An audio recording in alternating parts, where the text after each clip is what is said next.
जय श्री हरि। युधिष्ठिर जी ने झूठ बोला युधिष्ठिर जी ने। महाभारत में झूठ बोला, अश्वत्थामा मर गया। ये सुनी सुनाई बातों पर आप विश्वास करते हैं? क्या आपने कभी देखने का प्रयास किया कि क्या है वास्तविक पूरी घटना है क्या?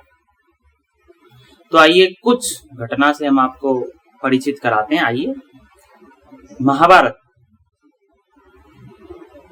द्रोण पर्व के अंतर्गत द्रोण वध पर्व अध्याय 190 क्या कहा है। बात कुछ ऐसी है कि द्रोणाचार्य जी बहुत भीषण युद्ध कर रहे थे, तभी उनको मारने के लिए योजना बनाई गई, लेकिन सफल नहीं हुए क्योंकि वो भीषण युद्ध करता थे। तो ऐसे में भगवान श्री कृष्ण ने युधिष्ठिर जी से कहा कि सबकी जहां मृत्यु हो रही हो वहां एक झूठ बोलना पड़े तो वो झूठ नहीं होता।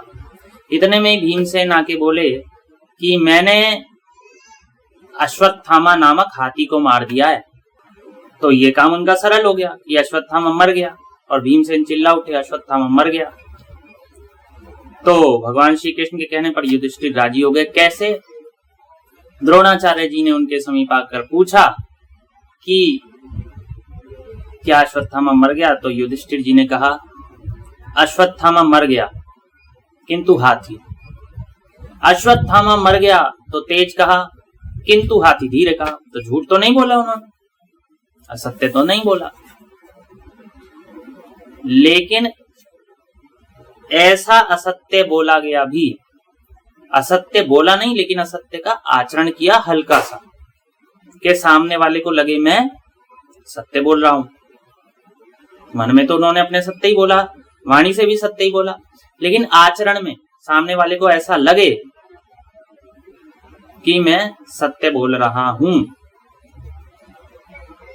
सामने वाले को धोखे में रखकर ऐसा आचरण किया, तो उससे हुआ क्या ये भी बता देते हैं आपको, लेकिन झूठ फिर भी नहीं बोला।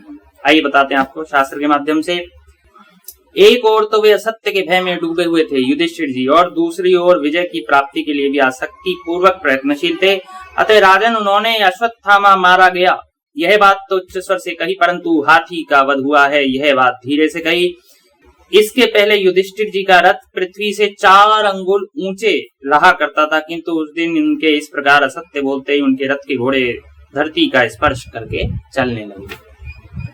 कहने का तात्पर्य आचरण से दिखाया गया झूठ भी दोषपूर्ण होता है, उससे भी आपकी तपस्या नष्ट होती है। जैसा कि युधिष्ठिर जी की तपस्या नष्ट हुई, पहले हवा में उनके घोड़े चलते, किंतु जैसे ही असत्य बोला घोड़े नीचे आ गए। तो बंधु, हाँ, ये बात तो सत्य है कि युधिष्ठिर जी ने ऐसे ऐसे इसमें अपना महत्वपूर्ण योगदान दिया था, लेकिन ये बात असत्य है कि उन्होंने असत्य बोला था। हाँ, उन्होंने असत्य का आचरण किया था। तो बंधु, आप लोग भी ध्यान रखें, सत्य तो बोले ही बोले, आचरण में भी सत्य बोलने का प्रयत्न करें। धन्यवाद। जय श्री हरि।